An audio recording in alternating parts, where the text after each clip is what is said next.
we have to be very careful that we don't stumble into a wider war here. If we are in Iran's airspace with anything that belongs to the United States, that's a provocation. We shouldn't be doing that. We have no right to fly any kind of aircraft along the Iranian border.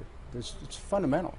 This is a question of national sovereignty. Now, just think for a moment from an American's perspective.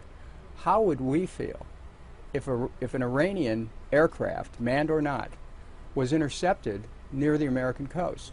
How would we respond?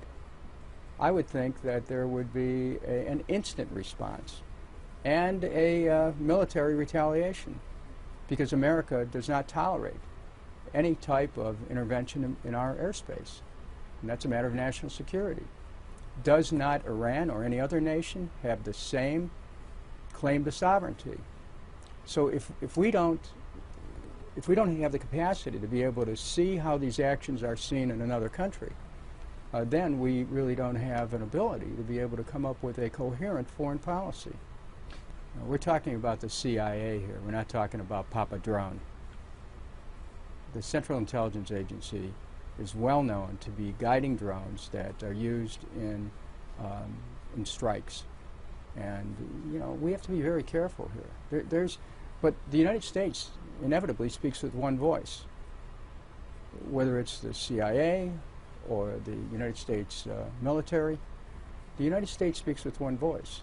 And when we have a drone operating near the airspace or in the airspace of Iran, that's a violation of international sovereignty and can be seen by Iran as a provocation. We need to work with Iran to work out these differences that we have on the nuclear issue. We should not, this is a very sensitive time, we should not be starting to build the tensions with this kind of an incitement, which it clearly is. So when you start to connect the dots, those dots start to spell the word war. Whether it's a covert or an overt war, war is war. Don't we have enough wars that we're fighting in the United States? Do we need another war? Did I miss something that we somehow ran out of wars to create? Stop it. That's what my message is.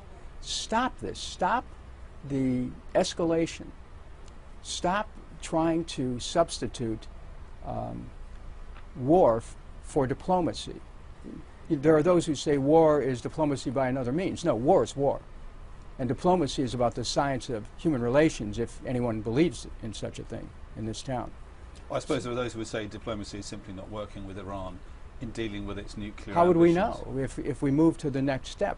Look, the United States, I think, from the beginning, has misplayed this situation with Iran. If we want to get rid of nuclear weapons or the potential of Iran in the future to have nuclear weapons, then let us lead the way towards nuclear disarmament. We can't be picking nuclear winners and losers. If we want to discourage Iran from developing its nuclear technology, all I would do is show them how expensive nuclear power is, how inevitably it blows a hole in the budgets of those who are heavily invested in it, and how there's other ways of being able to power one's nation. We've had the wrong debate from the beginning and the wrong approach towards dealing with Iran. We cannot pretend that the United States is in a position where we can or have the right or the money to rule the world. We have enough time taking care of things back here at home, where we have 50 million people without health care, 14 million people who are out of work, millions of people losing their homes, and we're going to tell the Iranians how to run their country? Are you kidding me?